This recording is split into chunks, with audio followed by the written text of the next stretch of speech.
ನಾನು ಬಸವರಾಜ್ ಮಾತಾಡ್ತಾ ಇದ್ದೀನಿ, ಪತ್ರಕರ್ತರು. ವಿಶೇಷವಾಗಿ ನಮ್ಮ ಪ್ರಜಾಪ್ರಭುತ್ವ, ನಮ್ಮ ದೇಶದ ಪ್ರಜಾಪ್ರಭುತ್ವ ವ್ಯವಸ್ಥೆಯಲ್ಲಿ ಯಾವ ರೀತಿ ಒಂದ್ ರೀತಿ ಈ ಕಾಡಂಚಿನ ನಿವಾಸಿಗಳಿಗೆ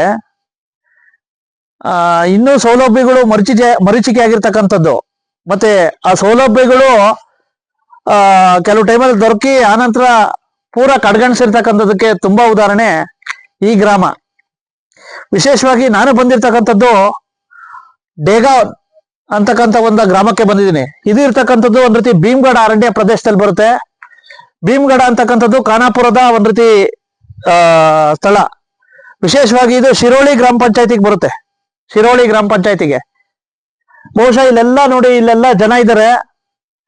ಇವರು ಎಷ್ಟು ಜನಸಂಖ್ಯೆ ಬರುತ್ತೆ ಇಲ್ಲಿ? ಜನಸಂಖ್ಯೆ ಎಷ್ಟು ಜನಸಂಖ್ಯೆ ಬರುತ್ತಮ್ಮ? 400 ಜನಸಂಖ್ಯೆ ಇದೆ ಈ ಗ್ರಾಮದಲ್ಲಿ, ಡೇಗಾಣ್ ಗ್ರಾಮದಲ್ಲಿ.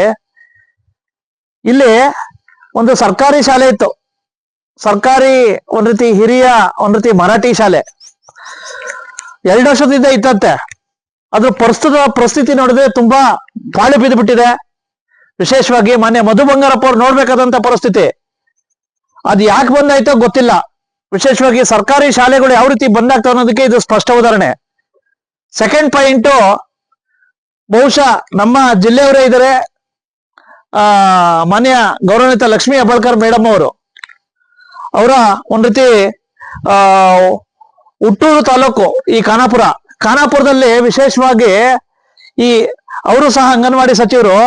ಇಲ್ಲಿ ಅಂಗನವಾಡಿ ಕೇಂದ್ರ ಇಲ್ಲದೆ ಇರೋದಕ್ಕೆ ದೂರದ ಎಷ್ಟು ಕಿಲೋಮೀಟರ್ ಹೋಗ್ತೈತ್ರಿ ಅಂಗನವಾಡಿಗೆ? ಎಮ್ಮಡ್ಗ ಎಷ್ಟು ಕಿಲೋಮೀಟರ್? ಒಂದು 5 ರಿಂದ 6 ಕಿಲೋಮೀಟರ್ ಕಾಡೊಳಗಡೆ ನಡ್ಕೊಂಡು ಹೋಗ್ಬೇಕು. ವಿಶೇಷವಾಗಿ ಒಬ್ಬ ಅಂಗನವಾಡಿ ಫಲಾನುಭವಿ ಏನಾರು ಆದ್ರೆ, ಸಣ್ಣ ಮಕ್ಕಳಿದ್ದಾರೆ.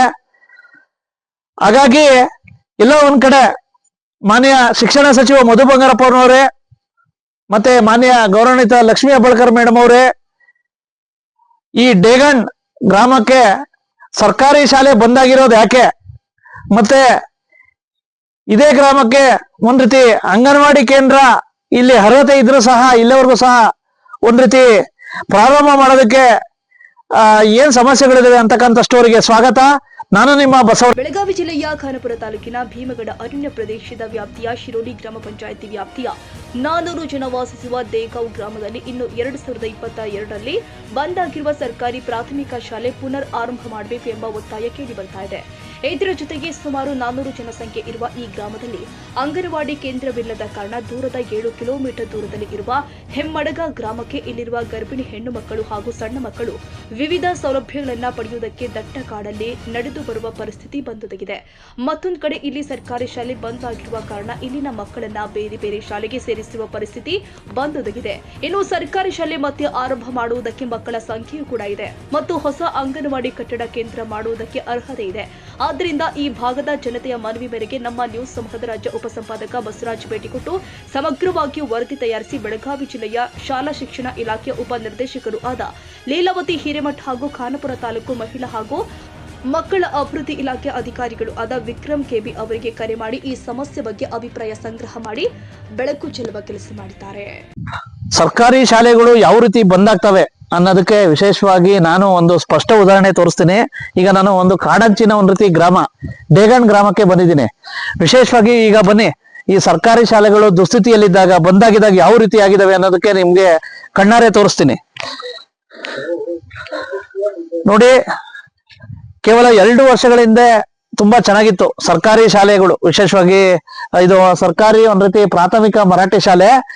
ಈಗ ನೋಡಿ ಯಾವ ರೀತಿ ಪಾಳು ಬಿದ್ದಿರೋದಕ್ಕೆ ಯಾವ ರೀತಿ ಇದಿದೆ ಅನ್ನೋದ್ರ ಬಗ್ಗೆ ನಿಮ್ಗೆ ಕಣ್ಣಾರೆ ತೋರಿಸ್ತೀನಿ. ನೋಡಿ, ಇಲ್ಲಿರೋ ಗ್ರಾಮಸ್ಥರುಗಳೆಲ್ಲ ನಿಂತವ್ರೆ. ನೋಡಿ, ಇದು ಸರ್ಕಾರಿ ಶಾಲಾ ಆವರಣ ಆಯ್ತಾ. ಅವಾಗ ಯಾವ ರೀತಿ ಇತ್ತು ನೋಡಿ, ಫುಲ್ಲು ಒಂದ್ ರೀತಿ ಎಲ್ಲ ಇದಿತ್ತು. ಇವಾಗ ಪೂರ ಪಾಳು ಬಿದ್ದಿದೆ. ವಿಶೇಷವಾಗಿ ಈಗ ನೋಡಿ, ನಾನು ಮೇಲಕ್ಕೆ ಹೋಗ್ತೀನಿ.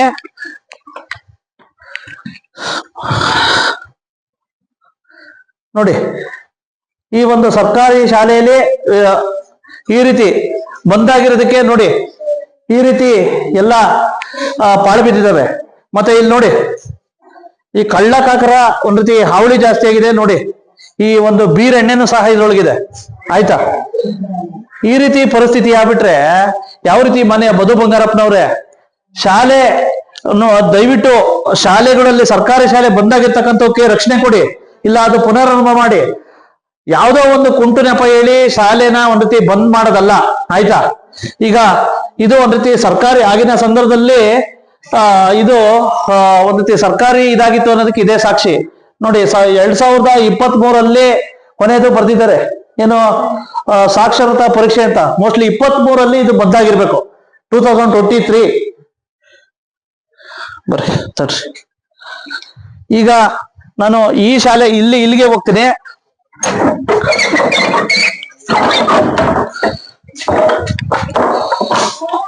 ಇದು ಸಹ ಒಂದ್ ರೀತಿ ಪೂರ ಪಾಳೆ ಬಿದ್ದಿದೆ. ಹಾಗಾಗಿ ಮಾನ್ಯ ಹೆಬ್ಬಾಳ್ಕರ್ ಮೇಡಮ್ ಅವರು ದಯವಿಟ್ಟು ಇಲ್ಲಿ ಒಂದು ಸರ್ಕಾರಿ ಶಾಲೆ ಇದೆ, ಜೊತೆಗೆ ಮಾನ್ಯ ಮಧು ಬಂಗಾರಪ್ಪ ಅವರು ದಯವಿಟ್ಟು ಇವರಿಬ್ರು ಕೂಡಿದ್ರೆ ದಯವಿಟ್ಟು ಒಂದು ಸರ್ಕಾರಿ ಶಾಲೆ ಆರಂಭ ಮಾಡ್ಬೋದು, ಮತ್ತೆ ಅಂಗನವಾಡಿ ಕೇಂದ್ರ ಮಾಡ್ಬೋದು ಅಂತಕ್ಕಂಥದ್ದು ನನ್ನ ಅಭಿಪ್ರಾಯ. ಬರ್ರಿ ತಡ್ರಿ, ಇಲ್ಲಿ ಬರ್ರಿ, ಇಲ್ಲಿ ಬಾ. ಓಕೆ, ಇದೆ बेगांव. हाँ ಹೇಳಿ ಏನೇನ್ ಸಮಸ್ಯೆ ಇದೆ ಇಲ್ಲಿ? समझते हैं रोड नहीं, हाँ अभी डॉक्टर नहीं, हाँ वो डिलीवर को पे गाड़ी हाँ वही नहीं, हाँ हाँ ಸರ್ಕಾರಿ ಶಾಲೆ शाला नहीं, ಶಾಲೆ ಬಂದಾಗಿದೆ. बंद है. ಅಂಗನವಾಡಿ अंगनवाड़ी नहीं. ಹೌದಾ? हाँ ಮತ್ತೆ ರೇಷನ್ ಗೆಲ್ ಹೋಗ್ತೀರಿ? रेशन नहीं, एम्मड़गा. ಹೆಮ್ಮಡ್ಗ. हाँ 100 किलोमीटर. ಎಷ್ಟು ಜನಸಂಖ್ಯೆ ಇದೆ? 400 है. ಹೌದಾ? हाँ ಹೋಟೆಲ್ ಹಾಕಕ್ ಹೋಗ್ತೀವಿ. Voting voting voting Hemmadaga. Hemmadaga. ಮತ್ತೆ ಇಷ್ಟೆಲ್ಲ ಇದ್ರು ಇವರು MLAs ಎಲ್ಲ ಏನ್ ಮಾಡ್ತಾವ್ರೆ? एमएलए क्या वो कुछ नहीं. ಹಾ ಬರ್ತಾರೆ. वोट डाला बोला अभी तक नहीं आया वो। कोण येतच नहीं वोटिंग केले की येतच नाही, कोण बी येत नाही. ಹಾ ಕೇಳಿದ್ರೆ ಏನ್ ಹೇಳ್ತಾರೆ? ಕೇಳಿದ್ರೆ ಅವ್ರು ಕೇಳಿದ್ರೆ ಹೇಳ್ತಾರೆ ಸಮಸ್ಯೆಗಳು. काय काय सांगितले नाही, करतोय मी म्हणून सांगत नाही, काय नाही. ಹಾ येतच नाही. ಹೌದಾ? हम्म ಹಾ ಹಾ ಹಾ ಹಾ ಏನು ಹೇಳೋದಿಲ್ಲ ಅಂದ್ರೆ ಕೆಲಸ ಮಾಡ್ತೀವಿ ಅಂತ ಹೇಳ್ತಾರಲ್ಲ. ಹಾ ಓಕೆ. हे वोटिंग करायला तेवढंच येतात सर, हा. आणि वोटिंग मागायला तेवढं येतात. हा आणि त्या इथं रोड नाही, तर शाळा शिक्षक सगळे मुलं सगळी बाहेर गेलेली आहेत. हा ते फक्त 4थी पर्यंत शाळा होती इथं. हा त्याच्यापर्यंत नंतर सगळी लहान मोठे मुले 4थी 5वी झाल्यानंतर आम्ही खानापूरला गोव्याला सगळी आता कोण स्टेप झाले तिथं सगळेजण पोरांनी आपली आपली सगळी ಎಷ್ಟು इथं ಜನಸಂಖ್ಯೆ ಇದೆ? 400 400. ಹೌದಾ? ಅಂಗನವಾಡಿನೂ ಆಗ್ಬೇಕಿಲ್ಲಿ. ಅಂಗನವಾಡಿ ಆಗ್ಬೇಕು ಹಾ ಮತ್ತು ರೋಡ್ ಕೂಡ ಬೇಕು ಎಲ್ಲ. ಹೌದಾ? ಹಾಸ್ಪಿಟ್ಲಿಗೆ ಎಲ್ಲಿ ಹೋಗ್ತೀರಾ? ಹಾಸ್ಪಿಟ್ಲ್ ಖಾನಾಪುರ. ಖಾನಾಪುರ. ಸಮಸ್ಯೆ ಇದೆ ಇಲ್ಲಿ. ಹಾ ಮತ್ತೆ ಕನ್ನಡಿಗರು ಹೆಣ್ಮಕ್ಳು ಸಿಕ್ಕಿದ್ರೆ. ಅಕ್ಕರೆ ತಮ್ಮ ಹೆಸರು? ಮನೀಷಾ ಮಹೇಶ್ ಜನ್ಬೇಕರ್, ಮನುಷ್ಯ ಯಾವ ಊರಕ್ಕ? ಡೇಗಾಂವ್, ಡೇಗಾಂವ್. ಯಾವ ಗ್ರಾಮ ಪಂಚಾಯತಿ ಬರ್ತಿದ್ದು? ಶಿರೋಲಿ. ಶಿರೋಳಿ. ಹೇಳ್ರಕ್ಕ, ವಿಶೇಷವಾಗಿ ಈ ಒಂದು ಏನೇನ್ ಸಮಸ್ಯೆ ಇದಾವೆ ಇಲ್ಲಿ? ಇಲ್ಲಿ ಅಂಗನವಾಡಿ ಶಾಲಾ ಇಲ್ಲ, ಸರ್ಕಾರಿ ಶಾಲಾ ಏನು ಇಲ್ಲ, ರಸ್ತೆ ಇಲ್ಲ, ಹಾ ಏನು ಕಾರುಗಳು ಏನು ಬರುವುದಿಲ್ಲ ಇಲ್ಲಿ, ಏನು ಸೊ ಇಲ್ಲ. ಮತ್ತು ಗರ್ಭಿಣಿಗೆ ಹಾ. ಇಲ್ಲಿ ಅರ್ಜೆಂಟ್ ಎಮರ್ಜೆನ್ಸಿ ಇದ್ರೆ ಹಾಸ್ಪಿಟಲ್ ಇಲ್ಲ, ಹಾ ಅದಕ್ಕಾಗಿ ಬಹಳ ತುಂಬಾ ಕಷ್ಟ ಆಗಿತ್ತು. ಅಂಗನವಾಡಿದು ಏನ್ ಸಮಸ್ಯೆ ಐತೆ ಇಲ್ಲಿ? ಅಂಗನವಾಡಿ ಇಲ್ಲಿ ಶಾಲಾನೇ ಇಲ್ಲ. ಮೊದ್ಲೇ ಎಷ್ಟು ಜನ ಮಕ್ಳು ಬರ್ತಾರೆ ಇಲ್ಲಿ ಅಂಗನವಾಡಿ? 10 ಬರ್ತಾರೆ. ಹೌದಾ? ಹಾ. ಇಲ್ಲಿ ಅಂಗನವಾಡಿ ಪ್ರಾರಂಭ ಮಾಡ್ಬೇಕು. ಹಾ ಚಾಲು ಮಾಡ್ಬೇಕು ಇಲ್ಲಿ. ಅಂಗನವಾಡಿನೇ ಇಲ್ಲ ಇಲ್ಲಿ. ಈ ಅಂಗನವಾಡಿನೇ ಇಲ್ಲ, ಶಿರೋಲಿ ಇದೆ ಅಲ್ಲಿ ಹೇಮಡ್ಗದಲ್ಲಿ. ಹೆಮ್ಮಡ್ಗ. ಆ ನಡೆಯೋದು ಹೋಗ್ಬೇಕು, ಕಾರ್ ಇಲ್ಲ, ಏನಿಲ್ಲ, ಹಾ ಅದಕ್ಕಾಗಿ ಸಮಸ್ಯೆ ಆಗುತ್ತೆ. ಹೌದಾ? ಮತ್ತೆ ಸರ್ಕಾರಿ ಶಾಲೆ ಬಂದಾಗ ಎಷ್ಟು ದಿನ ಆಯ್ತು? ಸರ್ಕಾರಿ 2 ವರ್ಷ ಆಯ್ತು. 2 ವರ್ಷ. 2 ವರ್ಷದಿಂದ ಇಲ್ಲಿ ಸರ್ಕಾರಿ ಎಲ್ಲಿ ಹೋಗ್ತಾರೆ ಮಕ್ಳುಗಳು ಸ್ಕೂಲ್ಗೆ? ಖಾನಾಪುರ್, ಗೋವಾ ಅಲ್ಲಿ ತಗೊಂಡ್ ಹೋಗಿದ್ದಾರೆ. ಹೌದಾ? ಹಾ ಇಲ್ಲಿ ಸರ್ಕಾರಿ ಶಾಲೆ ಇದ್ರೆ ಇಲ್ಲೇ ಹೋಗ್ತಿದ್ರು. ಹಾ ಸರ್ಕಾರಿ ಮೊದ್ಲೇ ಇತ್ತು. ಇದು ಯಾಕೆ ರಸ್ತೆ ಇಲ್ಲ. ಬಂದಾಗಿದ್ದು? ಇದು ರಸ್ತೆ ಇಲ್ಲ, ಏನಿಲ್ಲ, ನಡೆಯೋಕೆ ಹೋಗೋಕೆ ಹಾ. ಯಾರು ಬರೋದಿಲ್ಲ ಇಲ್ಲಿ, Teachers? ಟೀಚರ್ಸ್ ಬರೋದಿಲ್ಲ, ಬರ್ಲಿಲ್ಲ. ಅದಕ್ಕಾಗಿ ಬಹಳ ತುಂಬಾ ಕಷ್ಟ ಆಗಿತ್ತು. ಹೌದಾ? ಹಾಗಾಗಿ ಬಂದ್ ಮಾಡ್ಬಿಟ್ರು. ಹಾ ಬಂದ್ ಮಾಡಿರೋದು. ಹೌದಾ? ಈಗ ಒಟ್ಟಾರೆ ಪುನರಾರಂಭ ಮಾಡ್ಬೇಕು. ಚಾಲು ಮಾಡ್ಬೇಕು, ಅದಕ್ಕಾಗಿ ಎಲ್ಲರಿಗೆ ಹಾ. ನನ್ನ ಕಡೆಯಿಂದ ಧನ್ಯವಾದ. ಓಕೆ. ಅಲ್ಲ ಮನ್ವಿ. ಹಾ ಹೌದಾ?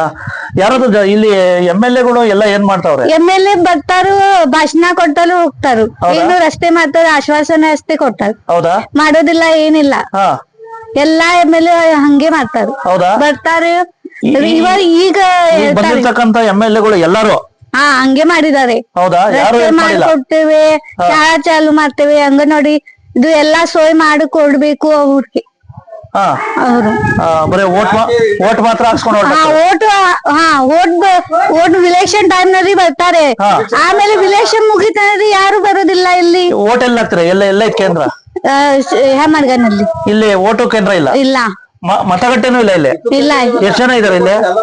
ಹಾ, 1 ವರ್ಷ ಆಯ್ತು ಇಲ್ಲಿ. ಆಮೇಲೆ ಹೆಮ್ಮಡ್ಗನಲ್ಲಿ ಮಾಡಿರೋದು. ಹೌದಾ? ಇಲ್ಲಿಲ್ಲ ಈಗ? ಇಲ್ಲಿ ಇಲ್ಲ ಹೆಮ್ಮಡ್ಗನಲ್ಲಿ. ಹೌದಾ? ಮೊದ್ಲು ಇಲ್ಲೇ ಓಟ್ ಹಾಕ್ತಿದ್ರಿ? ಹಾ, ಮೊದ್ಲೇ ಇಲ್ಲಿ ಆಗಿತ್ತು. ಹೌದಾ? 1 ವರ್ಷ ಆಗಿದ್ದು ಹೌದಾ? ಇಲ್ಲಿ ಓಟ್ ಆಗಿ ಆಮೇಲೆ ಹೆಮ್ಮಡ್ಗನಲ್ಲಿ.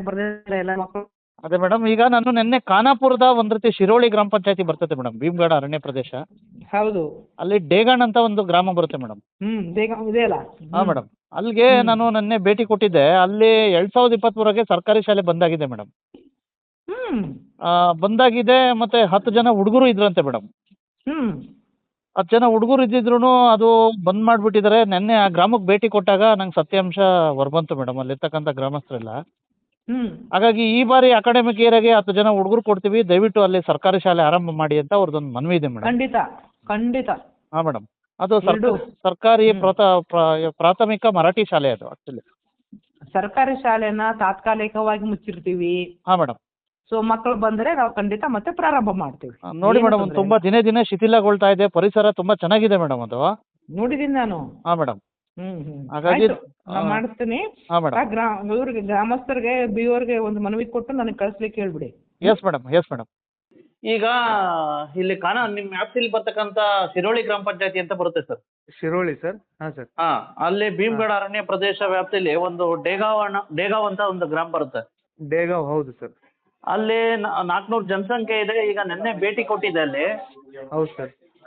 ಅಲ್ಲಿ ಒಂದು ಅಂಗನವಾಡಿ ಕೇಂದ್ರ ಬೇಕೇ ಬೇಕು ಅಂತ ಹೇಳ್ಬಿಟ್ಟು ಒಂದು ಇದಿದೆ, ಬಟ್ ಅಲ್ಲಿ ಅರ್ಹತೆನೂ ಇದೆ. Okay sir. ಹಾಗಾಗಿ ದಯವಿಟ್ಟು ಅದನ್ನ ವರದಿ ಮಾಡ್ತಾ ಇದ್ದೆ. ಹಾಗಾಗಿ ಈಗ ತಾವು CDPO ಸಾಹೇಬ್ರು, ಹಾ ಸರ್.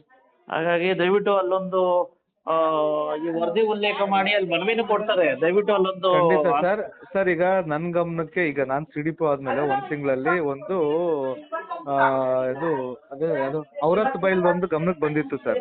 ಹಾ, ಅದನ್ನ ನಾನು ಸರ್ವೆ ಮಾಡಿದ್ದೀನಿ. ಅಲ್ಲಿ ನಮ್ಗೆ 34 ಬೆನಿಫಿಷರಿ ಸಿಕ್ಕರು ಎಲ್ಲಾರು. ಆ ಪ್ರಸ್ತಾವನೆನ ನಾನು ಸರ್ವೆ ಮಾಡ್ಬಿಟ್ಟು ಆಲ್ರೆಡಿ ಹೆಡ್ ಆಫೀಸ್ ಕಳ್ಸಿದ್ದೀನಿ.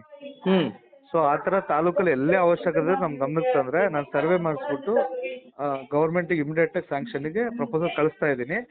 ಇದನ್ನು ಕಳಿಸ್ಕೊಡ್ತೀನಿ ಸರ್. ನನ್ಗೆ ಸ್ವಲ್ಪ ವಾಟ್ಸ್ಆಪ್ ಅಲ್ಲಿ ನನಗೆ ಡೀಟೇಲ್ಸ್ ಹಾಕಿ ಸರ್, ಯಾವ ಸೆಂಟ್ರು ಅಂದ್ರೆ ಯಾವ ಏರಿಯಾ ಲೊಕೇಶನ್ ಅಂತ. ನಾನು ಇಮಿಡಿಯೇಟ್ ವಿಸಿಟ್ ಮಾಡಿಸ್ಬಿಟ್ಟು ಪ್ರಪೋಸಲ್ ನ ಮೂವ್ ಮಾಡ್ತೀನಿ ಸರ್. ಬೆನಿಫಿಷಿಯರ್ ಅಲಾಂಗ್ ಜೊತೆಗೆ ನಮಗೆ ಈಗ ಮಿನಿಮಮ್ 800 ಬೆನಿಫಿಷಿಯರಿ ಒಂದು ಅಂಗನವಾಡಿಗೆ ಪ್ರಾವಿಷನ್ ಇದೆ ಗೌರ್ಮೆಂಟ್ ಅಲ್ಲಿ. ಈಗ ಅಂದಾಜು ಒಂದು ಅಂಗನವಾಡಿ ಕೇಂದ್ರ ಆಗಕ್ಕೆ ಎಷ್ಟು ಹುಡುಗರು ಬೇಕು ಸರ್ ತಮ್ಮ ಪ್ರಕಾರ? ಸರ್, ಹುಡುಗರದ್ದು ಅನ್ನಲ್ಲ ಸರ್, ಪಾಪ್ಯುಲೇಷನ್ ಸರ್ವೆ ಮೇಲೆ ಹೋಗುತ್ತೆ. 400 ಜನಸಂಖ್ಯೆ ಇದೆ ಸರ್. 400 ಜನ. 400 ಜನಕ್ಕಾದ್ರೆ ಸ್ಯಾಂಕ್ಷನ್ ಮಾಡ್ಬೋದು ಸರ್, ಖಂಡಿತ ಮಾಡ್ಕೊಡ್ತೀನಿ. ಹಾಂ ಸರ್. ಆ 400 ಜನಸಂಖ್ಯೆ ಇತ್ತು ಒಂದು 10 ಮಕ್ಳು ಇದ್ರು ಸರ್ ಇದನ್ನ ಮಾಡ್ಕೊಡ್ತೀನಿ. ಸಪೋಸ್ ಆ ಮಕ್ಳಿಗೆ ಏನಾದ್ರು ಅಂಗನವಾಡಿ ಇಲ್ಲ ಅಂತ ಏನಾದ್ರು ಫೆಸಿಲಿಟಿಯಿಂದ ಹಿಂದುಳಿದಿದ್ರೆ ನಾನು ಬೇರೆ ಅಂಗನವಾಡಿಯಿಂದ ಪೌಷ್ಟಿಕ ಕಾರ್ಯಕ್ರಮ ಸ್ಟಾರ್ಟ್ ಮಾಡಿಸ್ತೀನಿ ಫಸ್ಟ್. ಹಾಂ ಸರ್. ಅಂಗನವಾಡಿ ನೋಡಿ ಸರ್, ಯಾಕಪ್ಪ ಅಂತಂದ್ರೆ ಈಗ ವರದಿ ಮಾಡ್ತಾ ಇದ್ದೀನಿ. ಇಲ್ಲ ಸರ್, ಅದು ಪೌಷ್ಟಿಕ ಕಾರ್ಯಕ್ರಮದ ಅಡಿ ಅವ್ರಿಗೆ ಏನ್ ಸಿಗ್ಬೇಕಲ್ಲ ಸರ್. ಹಾಂ ಸರ್. ಆಹಾರ ಅದನ್ನ ಬೇಕು ನಾನು ಬೇರೆ ಅಂಗನವಾಡಿ ಸರ್ವೆ ಅಂಡ್ರಲ್ಲಿ ತಗೊಂಬಂದವ್ರನ್ನ. ಅಲ್ಲ, ಈಗ ಅವ್ರು ಹೇಳ್ತಾರೆ ಎಮ್ಮಡ್ಗಕ್ಕೆ ಹೋಗ್ಬೇಕು ಸರ್ ಅಂತ ಹೇಳಿದ್ರು ಅವರು. ಹಾ ಸರ್. ಹಾಗಾಗಿ ಅಲ್ಲೇ ಬೇಕಾಗಿದೆ ಅಂತ ಅವ್ರ ಒತ್ತಾಯ. ಕಾಡ್ ಒಳಗಡೆ ಹೋಗ್ಬೇಕಾಗುತ್ತೆ, 6 ಕಿಲೋಮೀಟರ್ ದೂರ ಹೋಗ್ಬೇಕಾಗುತ್ತೆ ಅಂತ ಸರ್, ಒತ್ತಾಯ. ಖಂಡಿತ ಮಾಡ್ಕೊಳ್ಳೋಣ ಸರ್. ಈಗ ನಾನು ಇಮಿಡಿಯೇಟ್ ಆಗಿ ನಮ್ಮ ಸೂಪರ್ವೈಸರ್ ಕಳಿಸ್ಬಿಟ್ಟು ಸರ್ವೆ ಮಾಡಿಸ್ಬಿಟ್ಟು ಪ್ರಪೋಸಲ್ ಹೆಡ್ ಆಫೀಸ್ ಕಳಿಸ್ತೀನಿ. ಆ ಪ್ರಪೋಸಲ್ ಕಳಿಸಿದ ಮಾಹಿತಿ ತಮ್ಮ ಗಮನಕ್ಕೆ ತಗೊಂಡ್ಬಿಡ್ತೀನಿ sir. Yes sir, yes sir. Okay, thank you sir. Thank you sir. ಗೊತ್ತಾಯ್ತಲ್ಲ ವೀಕ್ಷಕರೇ, ವಿಶೇಷವಾಗಿ ಮಾನ್ಯ ಏನು ಅಂಗನವಾಡಿ ಸಚಿವರಾಗಿರ್ತಕ್ಕಂಥ ಲಕ್ಷ್ಮೀ ಹೆಬ್ಬಾಳ್ಕರ್ ಮೇಡಮ್ ಅವರು ಮತ್ತೆ ಶಿಕ್ಷಣ ಸಚಿವರಾಗಿರ್ತಕ್ಕಂಥ ಮಾನ್ಯ ಏನು ಮಧು ಬಂಗಾರಪ್ಪ ಸಾಹೇಬ್ರು ಮತ್ತೆ DC ಅವರು ದಯವಿಟ್ಟು ಅದಕ್ಕೆ ವಿಶೇಷ ವರದಿ ಸಲ್ಲಿಸ್ತಾ ಇದ್ದೀನಿ. ದಯವಿಟ್ಟು ಇಲ್ಲಿ ನೋಡಿ 2023ವರೆಗೂ ಶಾಲೆ ಇತ್ತು, ಅದನ್ನ ಬಂದ್ ಮಾಡ್ಬಿಟ್ಟಿದ್ದೀರಾ, ಆಯ್ತಾ? ಜೊತೆಗೆ ಅಂಗನವಾಡಿ ಕೇಂದ್ರ ಪಾಪ ನೋಡಿ ಇಲ್ಲಿರ್ತಕ್ಕಂಥ ಪಾಪ ಹೆಣ್ಮಕ್ಳು ಇದಾರೆ, ದೂರದ ಎಮ್ಮಡ್ಗಕ್ಕೆ ಹೋಗ್ಬೇಕು. 10 ಜನ ಒಂದ್ ರೀತಿ ಸಣ್ಣ ಪಾಪುಗಳು ಇರ್ತವೆ. ವಿಶೇಷವಾಗಿ ಇಂತಹ ಸಂದರ್ಭದಲ್ಲಿ ಇಲ್ಲಿ ಒಂದು ಅಂಗನವಾಡಿ ಎಂತೆಂತವಕ್ಕೂ ನೀವು ಅಂಗನವಾಡಿ ಕೇಂದ್ರ ಮಾಡ್ಕೊಡ್ತೀರಾ. ದಯವಿಟ್ಟು ನಿಮ್ಮ ಕ್ಷೇತ್ರ, ವಿಶೇಷವಾಗಿ ನಿಮ್ಮ ಜಿಲ್ಲೆ, ನಿಮ್ಮ ಹುಟ್ಟೂರಿನ ತಾಲೂಕು, ಇಲ್ಲಿ ದಯವಿಟ್ಟು ಒಂದು ಅಂಗನವಾಡಿ ಕೇಂದ್ರ ಒಂದ್ ರೀತಿ ಮಾಡ್ಕೊಡಿ ಅಂತ ಹೇಳ್ಬಿಟ್ಟು ದಯವಿಟ್ಟು ಜನಪ್ರತಿನಿಧಿಗಳು ಬರ್ತೀರಂತೆ. ನೀವು ಯಾರು ಹಾಲಿ ಇರ್ಬೋದು, ಮಾಜಿಗಳಿರ್ಬೋದು, ಇನ್ನೊಬ್ರು ಮಾಜಿಗಳಿರ್ಬೋದು, ದಯವಿಟ್ಟು ಬರೇ ಈ ಕಡೆ ಗ್ರಾಮಗಳಿಗೆ ನಿಮ್ ಬರೇ ವೋಟ್ ಬ್ಯಾಂಕ್ ಮಾತ್ರ ಸೀಮಿತ ಆಯ್ತಾ, ಈ ಕಡೆ ಜನಗಳ್ದು ಆಯ್ತಾ? ಹಾಗಾಗಿ ನನ್ನ ಪ್ರಶ್ನೆ, ದಯವಿಟ್ಟು ನೀವು ವೋಟ್ ಹಾಕ್ಸ್ಕೊಳ್ಳೋದ್ರ ಜೊತೆಗೆ ಇಲ್ಲಿರ್ತಕ್ಕಂಥ ಜನಗಳ ಒಂದ್ ರೀತಿ ಸಮಸ್ಯೆಗಳನ್ನ ಶಾಶ್ವತವಾಗಿ ಬಗೆಹರಿಸ್ತಕ್ಕಂಥದ್ದು ನಿಮ್ಮ ಕರ್ತವ್ಯ, ನಿಮ್ಮ ಜವಾಬ್ದಾರಿ. ದಯವಿಟ್ಟು ನೋಡಿ, ಇಲ್ಲಿ ಸರ್ಕಾರಿ ಶಾಲೆ ಬಂದಾಗಿದೆ, ಅದನ್ನ ಆರಂಭ ಮಾಡಿ.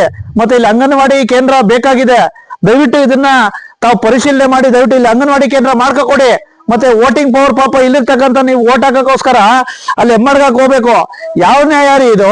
ದಯವಿಟ್ಟು 400 ಜನಸಂಖ್ಯೆ ಇದೆಯಂತೆ. ಹಾಗಾಗಿ ದಯವಿಟ್ಟು ನಿಮ್ಗೇನಾದ್ರು ಮಾನವೀಯತೆ ಇದ್ರೆ ಇಂತಹ ಕಾಡಂಚಿನ ನಿವಾಸಿಗಳ ಒಂದ್ ರೀತಿ ಸಮಸ್ಯೆಗಳನ್ನ ಬಗೆಹರಿಸ್ಬೇಕು. ಮೊನ್ನೆ ಕಾಗೇರಿ ಸಾಹೇಬ್ರೆ ನೋಡಿ, ನಿಮ್ಗೆ ವೋಟ್ ಹಾಕಿರ್ತಕ್ಕಂಥ ಜನಗಳ ಪರಿಸ್ಥಿತಿ ಇದು. ದಯವಿಟ್ಟು ನೀವು ಅವ್ರಿನ್ನದೇ ಎಲ್ಲರಿಗೂ ಸಹ ಹೇಳ್ತೀನಿ, ದಯವಿಟ್ಟು ಇಂಥವ್ರ ಕಣ್ಣೀರು ಒರೆಸ್ಬೇಕು ಅಂತ ಹೇಳ್ಬಿಟ್ಟು ಈ ದಿನ ಮುಗಿಸ್ತಾ.